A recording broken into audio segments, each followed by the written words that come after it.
Hello everyone, my name is Zach and welcome to On Cash Flow, where I help you become a master of your own cash flow. Now let's get started. You certainly have a lot to gain by achieving financial independence, but life is a series of trade-offs, and that means you also have some things that you are going to lose. There are some things that you have to give up to achieve financial independence. And not just to achieve financial independence, but there are some things you give up by achieving financial independence and choosing to pursue maybe like early retirement or, no longer working a traditional 9-to-5 W-2 full-time job. And the very first one I want to talk about is you might possibly be giving up your peak career earnings. So what I mean by that is typically in a life cycle of someone going from, working when they're young and working all the way into their older age until they retire in a traditional sense. Usually your peak career earnings are going to be shortly before you actually enter a traditional retirement. So this might be in your late 40s and throughout your 50s where your typical career peak earnings are going to be for most Americans. Now this is going to be an income sacrifice. This is typically going to be tied to regular employment, regular,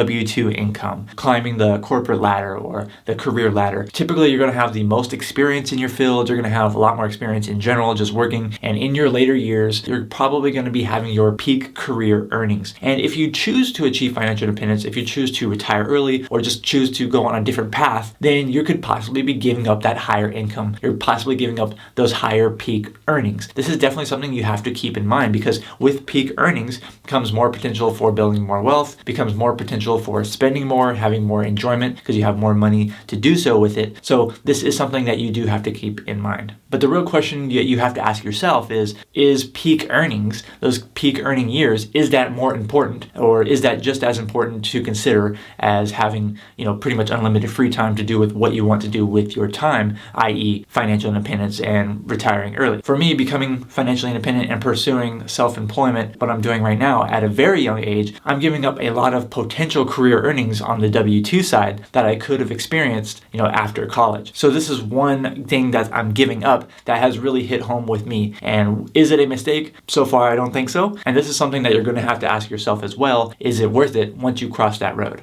Next up, we jump away from the money side. And when you're achieving financial independence, you're potentially giving up the social atmosphere of a workplace, of working with, your coworkers, having that social atmosphere. So this would be a social sacrifice because many of your friendships is probably tied to your workplace. In fact, I found a study that said 82% of respondents said that they had a friend at work. And more than likely, you're one of those 82% that also has friends that you have found at work or also have friends that work with you in the same workplace. It just makes sense that you're going to make friends on the place where you spend the most time at. And this goes well beyond just coworkers as well, depending on what kind of job you have, what kind of work you are doing. This could be, the socialization aspect with not only your coworkers, but this can be with clients. It can be with customers or what have you. So this is a very big component in most people's life where they get their social interaction at work. And social interaction is very important for us as human beings. And this is probably the number one biggest downfall, what I was not expecting when I first chose my path to financial independence. I did not realize that this was such a big part of your life, that social interaction that you get from a regular workplace. And so this has hit me really hard once I become self-employed and I started working from home and living a more financially independent lifestyle. And because of that, I figured out that you do have to find some other means in order to fill that social need for yourself. And that can take many different forms, whether it be groups that you become a part of, any kind of volunteering associations, or maybe it could be like church or something like that. So whatever you do have to fill in that need, that social need that we all have, even if you're an introvert like I am. Because the truth is, with financial independence, not everything is sunshine and rainbows. Not everything is going to be glamorous once you achieve it. And I made a whole video on that subject, but we're going to talk about more of that later. First, let's get on to the next point that I have here, and it's going to tie back into the money aspect, and that is you are giving up potential higher Social Security benefits if you do choose to retire early, if you do choose to opt out of those, peak career earnings. And that's because the way that Social Security is structured, at least it is now as I'm making this, is it's going to be based on what kind of income you're making. You're going to pay a certain amount of taxes up to a certain ceiling of income. And then the more income that you had, the more taxes that you paid, the typically higher the benefit that you're going to receive. And the way it's also calculated, it's based off your highest 35 years. So instead, by achieving financial independence and possibly leaving the workforce or possibly earning substantially less going forward based on earned income, you are potentially giving up increased future Social Security benefits. And this could be more or less important to you as an individual and how you view the Social Security system in general and what you think is going to happen with it. But the fact of the matter is, based on how it is structured today, less working years, less taxes paid in means less benefits later on. What you need to ask yourself is it even important for you to have Social Security as a component of your regular retirement once you approach that age? Is it even important for you to, I would say, rely on Social Security in any kind of capacity? For me personally, as I view it now, I don't personally care too much what happens to that system, what happens to that program. What I do care about is controlling what I can control. So if I can reduce my amount of Social Security taxes now, I'm personally would choose to do that if it makes more sense to do so, through my business. I personally don't put Social Security accounting into my future projections for my financial independence. I project that I would have enough wealth now and I would earn enough wealth now being barista fire to support my lifestyle for many, many years into my old age. So if that does happen, if that time does come along and I do receive some kind of Social Security benefit, then it's just an added bonus. That's how I view it. That is something that you do need to keep in mind in general. If you do choose to reduce your income by choosing financial independence, it will possibly affect your future Social Security benefits and what the amounts will be.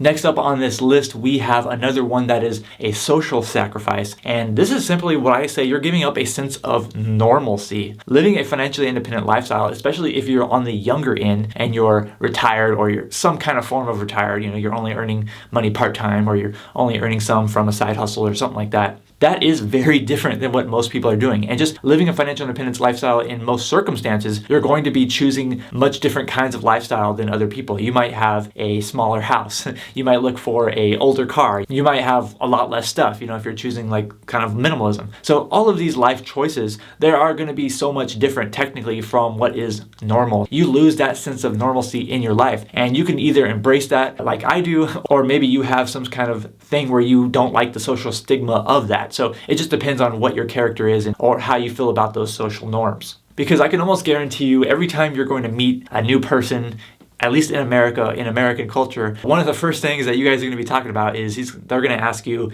hey, what do you do for a living? And being financially independent or barista fire or something like that, it is sometimes very difficult to answer that question and you try to answer it as best as you can. And so that is just a very big deviation from what is normal. But the fact of the matter is your life is going to be far from what is considered normal. And for me, I have seen this all too well in my own life and I have just begun to accept that it is okay for me to be so much different than what is normal. But still, I don't care who you are, whether you are normal or not, you definitely need to like this video. If you're enjoying this video so far, please make sure you like the video. It really does help me out and I would really appreciate that. And it also might be helping you out because it would recommend more videos that I have made to you that you probably need to watch. So thank you so much for hitting that like button. Another thing that you possibly give up that I have to mention here, what you give up is you possibly give up buying the dip. So you could possibly give up taking advantage of down markets. So when you're earning a regular income, when you're gainfully employed and you have a good amount of income coming in and there happens to be market downturns, technically you can take advantage of those. And on your path to financial independence, it sucks to say it, but it is actually a good thing for you if you're still accumulating wealth for you to put more money into the stock market. If you're buying index funds, then it's good for you to have market downturns because you can buy everything, it's cheaper than what it was before. So you can buy more shares at the same price. And if you have a good amount of income and you could possibly reduce your spending very temporarily while there's a market downturn and just put more money into the market, that is a really good thing for your future wealth. But you possibly are going to be giving that up once you choose financial independence, especially if you choose, some form of retirement where you're not earning as much income, where you're not working as much. And so you could possibly be giving up that potential for more wealth by taking advantage of those market downturns. And this is not to be confused with market timing. So this is not specifically meant to, you're holding all your cash and waiting to invest in the market. It's just that you're putting extra cash into the market that you would normally be spending. Let's say you're normally saving 30% of your income, but all of a sudden there's a market downturn and you're like, you know what, I'm gonna cut back for a little bit and put 40% of my income into the stock market. You can't do that if you choose financial independence and you choose to earn less income. So that is definitely a detriment that you do have to keep in mind. And that is something that has, I don't want to say haunted me, but something that I'm like, dang it. You know, like, especially right now, as I film this video, at least, the market's down temporarily, I think 20% year to date, somewhere around that.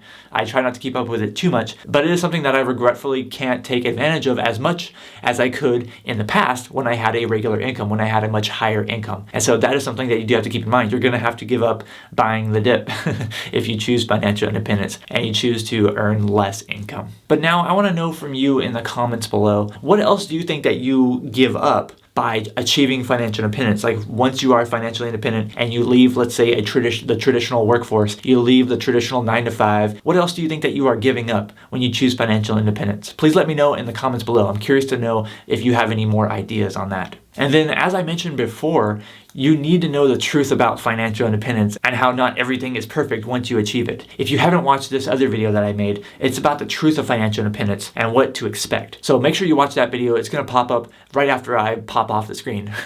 Thank you so much for watching this video. I'm Zach from OnCashflow.com, and I hope to see you next time.